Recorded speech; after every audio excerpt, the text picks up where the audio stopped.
And I come from a South Indian Karnataka family, which put a lot of pressure on me to be traditional, to live in one place, to get a typical job and not travel so much. And I had an auntie who died 2 years ago. She was very close to me. She was always telling me, she told me this thing, and that inspired me to suddenly, at that time I was living in China, so I was thinking in Chinese, and I wrote a poem to her in Mandarin. My grandma says, why do you travel so much? These places aren't your home, come home. And this is my response.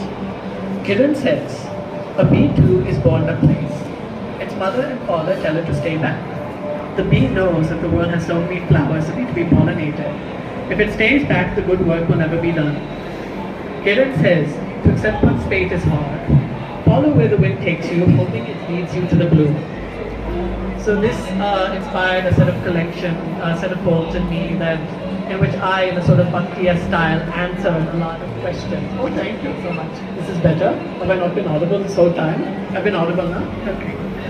So this inspired a lot of poems in which I answered interlocutors asking me different questions, and I answered them in this sort of evocative style. And I think I'll read one more from this collection. The president asks how is freedom in our country. Kiran says when the lobster is thrust into boiling water, he doesn't know his circumstance. He simply has his legs and his claws tied up. Perhaps he knows his destiny. Most likely he does not. The lobster is thrown into the boiling water. The lid is put on top. He looks on the other side of the lid, which is translucent. He imagines the islands, the fat fish with thrill, and then he stops thinking.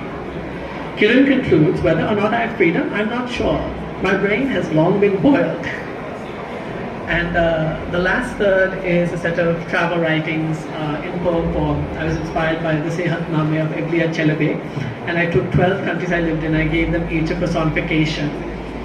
And I'll read Turkish, it was first written in Turkish and then self-translated into English.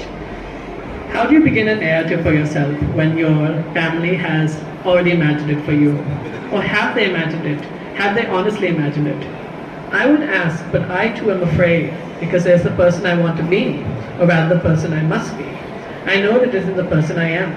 So I must always remain loud, vibrant, raucous when I can, but solemn, respectful, and fearful in front of others.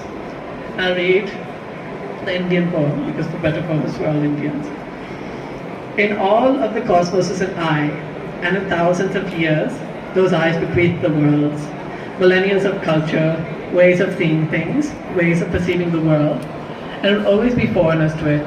But there are certain lands which will always be tied, and certain lands that show on each and every corner of its masses that we are foreigners to each other.